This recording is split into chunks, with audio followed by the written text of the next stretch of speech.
The first thing she noticed was the air. It was thick. Too thick. It felt like she was drowning with every breath, the atmosphere clinging to her lungs like molten lead. On her homeworld, the air was thin, dry, clean, almost sterile. This was poison laced with moisture, particles, and that awful, biting chemical she later learned humans called oxygen. It burned her chest with every inhalation. Her name was Tren, and she had fallen from the sky. The shuttle crash wasn't her fault. A stray chunk of space debris had ripped through the hull while she was traveling along the trade route between the Myrtha colonies and the outer station of Cryos 5. One moment, she had been safely nestled in her acceleration pod, lulled by the hum of the engines. The next, alarm screamed in her ears as fire filled the cabin and gravity tore her from the stars. The pod had ejected automatically, slamming her toward the blue-green planet below. The pod's AI had screamed coordinates and hazard warnings before disintegrating on re-entry. She didn't even have time to see where she was landing before everything went black. When she woke, she was lying amid the shattered remnants of the escape pod. A forest loomed around her, a living forest, its trees massive, grotesque things with flaking bark and dripping leaves that smelled of wet decay. The ground pulsed with crawling life. Every sound felt like it was aimed at her. Buzzing insects, distant shrieks of unknown creatures, and the constant whisper of wind that carried strange scents she didn't understand. This was not a civilized world. And when she looked up at the sky, her heart sank. The sun wasn't the soft white of home. It was harsh, blinding, a cruel yellow orb that stabbed her eyes and burned her pale skin, even through the treetops. Tren knew the word the galactic maps used for such worlds. Deathworlds. Planets so hostile that no sane species would colonize them. Worlds teeming with predators, unstable weather, diseases, and chaotic ecosystems that made survival a gamble. Most death worlds were left alone, quarantined for research purposes, because nothing sentient could thrive there for long. And she had landed on one. #######, the first encounter. Tren tried to stand, but her legs screamed in protest. A shard of metal had torn through the flesh below her knee. Thick, dark blood seeped down her calf, mixing with the mud. On her homeworld, such an injury would be minor. A simple trip to the medic drones would fix it. But here she didn't even know if she could drink the water without it killing her. She limped through the undergrowth, desperately searching for shelter. Her senses were overwhelmed. Every buzzing insect felt like a threat, every shadow like a predator. And then she saw it. A creature. It walked on two legs, like her. Its body was covered in strange cloth, its skin bare where the cloth ended. The head was oddly small for its frame, hair growing from the top in an untamed mess. It carried some kind of tool over one shoulder, a long, slender thing made of metal and wood. It spotted her almost instantly. She froze, terrified. On most worlds, unknown creatures meant danger. And this one moved with the casual confidence of a predator that feared nothing in its environment. It approached, its expression hard to read. Its eyes were forward-facing, hunter's eyes. "Hey," it called, its voice rough, guttural. She didn't understand the words, but the tone wasn't immediately hostile. Still, she staggered back, nearly tripping over a root. The creature moved faster, closing the distance easily, until it stood just a few steps away. Now she could see its face properly. Humanoid.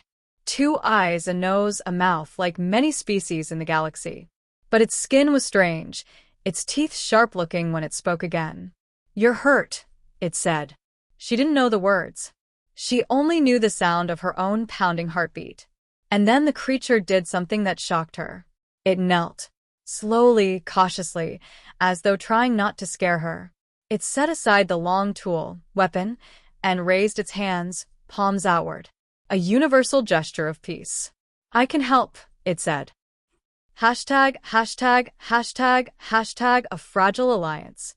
The creature, she would later learn the word human, brought her to a small shelter at the edge of the forest. It was made of cut wood and strange synthetic materials. Primitive looking but sturdy. Inside, He cleaned her wound with liquids that burned worse than the injury itself, then wrapped it with fabric. His name, she eventually understood, was David. Communication was slow at first. Gestures, drawings in the dirt, trial and error. He gave her water, food, strange, fleshy plants, and meat from some local animal cooked over fire. Her stomach rebelled at first, and used to the heavy proteins, but hunger won. Days passed. She healed slowly. And in that time, she learned what kind of world she had fallen onto. Earth was chaos. Every plant seemed designed to sting, poison, or choke out others for sunlight. Every animal had teeth, claws, venom, or speed enough to kill something else. The weather shifted violently, burning heat one day, freezing cold the next. Diseases lurked in water, soil, even the air. And yet, humans thrived here. They didn't just survive the hostility, they dominated it. Built cities on floodplains, farms in deserts, research stations in the frozen poles. Where other species would have perished in days, humans carved out empires. Tren watched David casually kill a venomous snake one afternoon after it slithered too close to the cabin.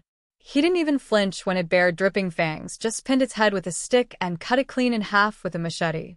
The casual brutality of it left her stunned. On her world, such creatures would have been avoided, studied from afar. Here, they were just part of life. ####### the real danger. It wasn't the animals that nearly killed her in the end. It was the cold. One night, the temperature plummeted without warning. Tren had no fur, no natural insulation. Her people came from a warm, controlled climate where the environment was carefully managed. She woke shivering violently, her body temperature dropping fast. She didn't even have the strength to call for help. David found her curled on the floor, barely conscious. He didn't hesitate. He wrapped her in strange insulated cloth, carried her to a roaring fire, and gave her a steaming drink that burned her throat but spread warmth through her chest. "Can't let you freeze to death," he muttered, though she barely understood the words. That night, for the first time, she realized something unsettling. This world killed without malice. It froze, burned, poisoned, and drowned with equal indifference. But the humans? They fought back. They endured. They adapted. ######leaving hell. Weeks later, a rescue beacon finally pierced the sky. Her people had traced the crash site and sent a shuttle. When they arrived, Tren limped aboard, her leg mostly healed, her body thinner but alive. The rescuers looked at her with disbelief. No one expected her to survive here. Before the hatch closed, she looked back one last time. David stood at the treeline, arms crossed, watching silently. She had no words to thank him. And he, she suspected, didn't need them. As the shuttle rose, she thought of the death world below, the hostile forests, the venomous creatures, the killing cold, and the humans who called it home. Maybe the galaxy had it wrong. Maybe Earth wasn't the real death world. Maybe the humans were.